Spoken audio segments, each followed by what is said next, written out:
इसको जेपीसी को देना चाहिए।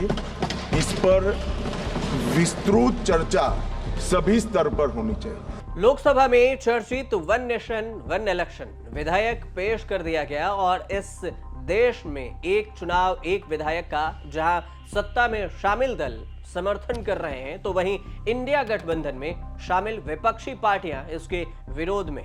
विधायक के समर्थन और फिर विरोध में इतर जो 4 दल हैं, सियासी स्टैंड उनके चर्चा में।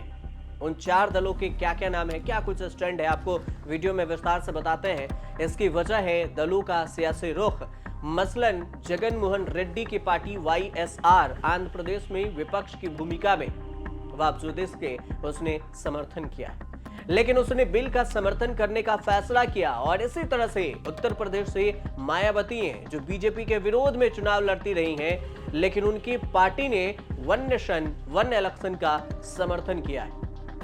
इसी तरह से चले जाइए तो उड़ीसा में नवीन पटनायक की पार्टी बीजेडी भी बिल के समर्थन में खड़ी है, जबकि दोनों की विचारधारा भी अलग है। हालांकि बिल पर वोटिंग के दौरान पार्टी का रुख क्या होगा, इस पर फैसला अभी नहीं है फाइनल, ना कुछ खबर आई है, लेकिन अभी फिलहाल समर्थन किया है। बीजेडी के पास राज्यसभा में 7 सांसद, लेकिन ज्यादा तक चांस तो यही है कि नवीन बाबू भी समर्थन कर ही देंगे। अब बात जम्मू कश्मीर में कर लेते हैं, तो जम्मू कश्मीर के पूर्व मुख्यमंत्री गुलाम नबी आजाद भी बीजेपी के विरोध की राजनीति करते हैं, लेकिन आजाद ने इस बिल का समर्थन करने का फैसला किया। 4 पार्टियां हैं जो समर्थन कर रही है। गुलाम नबी की बात करें तो विरोध की राजनीति, फिर भी बिल का समर्थन क्यों किया, यह भी सबसे बड़ा सवाल है।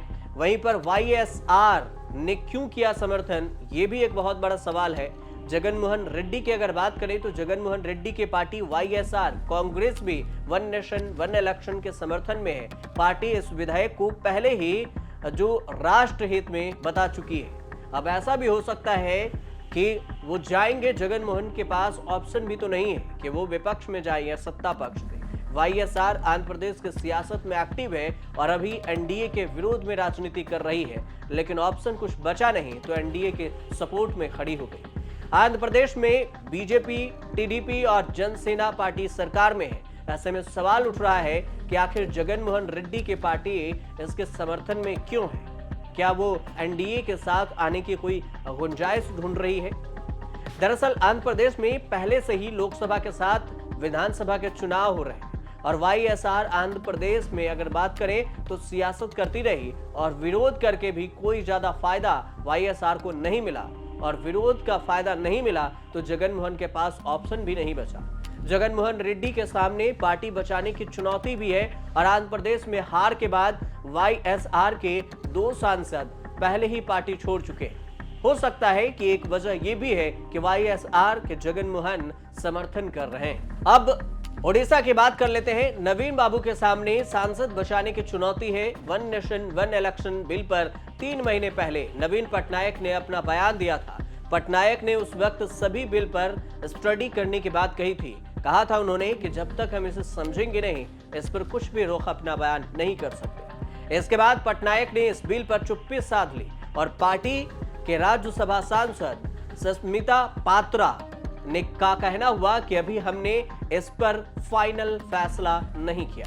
नवीन पटनायक के पास वर्तमान में राज्यसभा के 7 सांसद हैं। पटनायक के सामने अभी बड़ी चुनौती यह भी है कि अपने सांसदों को कैसे बचाए रखें। 2024 में हार के बाद पटनायक के 2 सांसद पार्टी छोड़ चुके हैं और कहा यह भी जा रहा है कि पटनायक इस मुद्दे पर जो देखने वाली बात है कि सबसे ज्यादा मुखर नहीं रहना चाहते हैं और इससे वोटिंग के दौरान उनके सभी सांसद एनडीए की तरफ खिसक सकते हैं।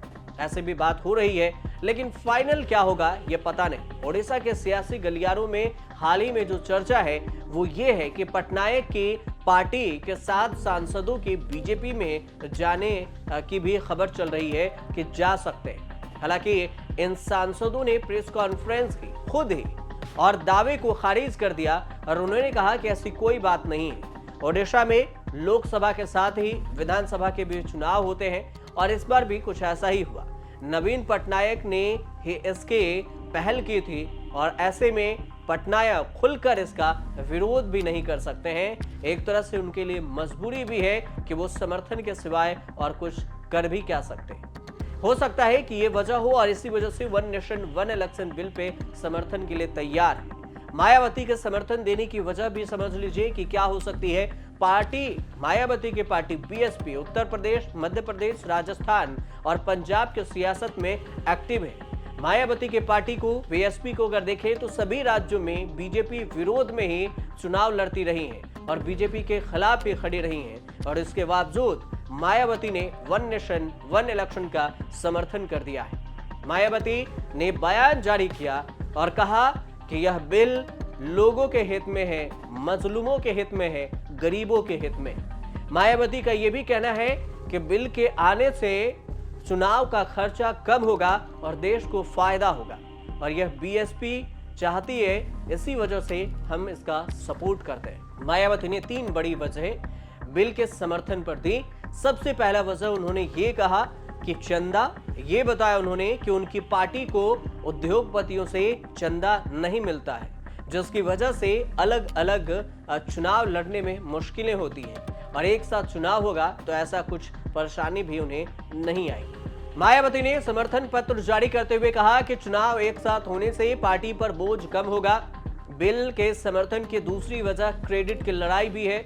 2007 में जब यह मामला उठा था तब मायावती ने सबसे पहले इसका समर्थन किया था। ऐसे में मायावती इसका विरोध कर क्रेडिट की लड़ाई में पीछे नहीं रहना चाहती कि हमने इसका समर्थन नहीं किया। वन नेशन वन इलेक्शन के समर्थन की तीसरी वजह मायावती की यह भी है कि उनके पास खोने के लिए कुछ भी नहीं है, पाने के लिए भले ही आगे हो, लेकिन मायावती के पास पूरे देश में वर्तमान में सिर्फ 5 विधायक हैं और 0 लोकसभा के सांसद, एक भी सांसद नहीं है, तो खोने को बचा ही क्या। गुलाम नबी आजाद जम्मू कश्मीर की राजनीति में हैं और उनकी अगर बात करें कि जम्मू कश्मीर के पूर्व मुख्यमंत्री गुलाम नबी आजाद इस बिल के समर्थन कर रहे हैं, तो फिर उनके पास ऑप्शन क्या है?